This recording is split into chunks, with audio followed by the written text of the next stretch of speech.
சிலரிடத்துல இருக்கிற மிகப்பெரிய மைனஸே என்ன அப்படின்னா, அவங்க மனுஷனுடைய கையில ஈஸியா விழுந்துடுறாங்க. யாராவது ஒருத்தர் ஒரு டைம் மீன் குழம்பு கொடுத்தா போதும், அவ்வளவுதான், முடிஞ்சிருச்சு, கதையே முடிஞ்சிருச்சு. அந்த மீன் குழம்புலேருந்து அந்த உறவு ஆரம்பிக்கும் பாருங்களேன். அது சண்டை ஆகிற வரைக்கும் அது போகும் பாருங்களேன். சரி, அதை கொஞ்சம் கொஞ்சமா அவங்க கொடுத்தாச்சா உடனே இவங்க இல்லை, அப்படி கொடுக்கறது தவறு அல்ல, கண்டிப்பா செய்யலாம். ஆனா நம்முடைய உறவுல நம்ம எப்படி இருக்கணும்னா ரொம்ப கவனமா இருக்கணும். அவர்கள் ஒரு நாள் நம்மளை அவாய்ட் பண்ணா கூட, வேண்டான்னு சொன்னா கூட, அதை ஏத்துக்கிற மனப்பக்குவம் உங்களுக்கு இருக்குமானால் அது சரியான உறவு, அதுதான் நல்ல உறவு. இல்ல ஒரு நாள் அவங்க அந்த ரிஜெக்ஷனே நம்மளால தாங்கிக்க முடியலன்னா, நான் நம்புறேன் நம்ம அவங்களுக்கு என்ன ஆயிட்டோம் அப்படின்னா அடிமை ஆகிவிட்டோம். ஆனால் ஒன்று நினைத்துக் கொள்ளுங்கள், இவங்க ரொம்ப ரத்த சம்பந்தமான உறவு, இவங்க சொன்ன வார்த்தையை கண்டிப்பா மாற மாட்டாங்க அப்படின்னு எதையாவது நீங்கள் நம்பிக்கொண்டிருப்பீர்களே, ஆனால் நான் நம்புகிறேன் ரத்த சம்பந்தமான உறவுகள் கூட ஒரு நாள் என்ன பண்ணும்னா தான் சொன்ன வார்த்தையை அவங்க திரும்பி வாங்கிடுவாங்க.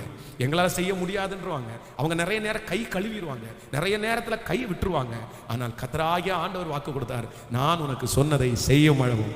யாக்கோபுக்கு கர்த்தர் கொடுத்த வார்த்தையை கர்த்தர் ஒன்று கூட தரையில விழாமல் அப்படியே நிறைவேற்றினார். இந்த ஜபத்தில் இருக்கிற ஆண்டவருடைய பிள்ளையை, ஒருவேளை நீங்கள் பாஸ்டர் எனக்கு தான் அப்படி நடந்துருச்சு, என்னுடைய ரத்த சம்பந்தமான உறவு எனக்கு நிறைய ப்ராமிஸ் பண்ணாங்க பாஸ்டர், இல்லை நானும் அதற்காக வெயிட் பண்ணி நிறைய காலங்களை நான் தொலைச்சிட்டேன் பாஸ்டர், நிறைய வருடங்களை நான் தொலைச்சிட்டேன். எங்க அப்பாவை நம்பிட்டே இருந்துட்டேன், எங்க அம்மாவை நம்பிட்டே இருந்துட்டேன், என் சகோதரனை நம்பிட்டே இருந்துட்டேன். ஆனா இன்னைக்கு அவங்க கைவிட்டுட்டாங்க, இன்னைக்கு அவங்க வாக்க மாறிட்டாங்க, அவங்க சொன்னது எதையுமே செய்யல, நான் இப்ப என்ன பண்றது? ஆனா ஆண்டவர் வாக்கு கொடுக்கிறார், இல்லை, நான் உனக்கு சொன்னதை செய்யும் அளவும். உங்கள் சொந்தங்கள் கைவிட்டாலும் ஏதோ ஒரு வழியாய், ஹல்லேலூயா, உன்னுடைய ரத்த சம்பந்தமான உறவு அதை செய்யாமல் போனாலும் கர்த்தர் சொல்லுகிறார், எலியாவை காகம் கொண்டு போஷித்த கர்த்தர் உங்களை ஏதோ ஒரு வழியிலே, நீங்கள் நினைக்காத வழியிலே, நீங்கள் எதிர்பார்க்காத வழியிலே கர்த்தர் உங்களுக்கு செய்வார் என்று நம்புகிறவர்கள் கரங்களை தட்டி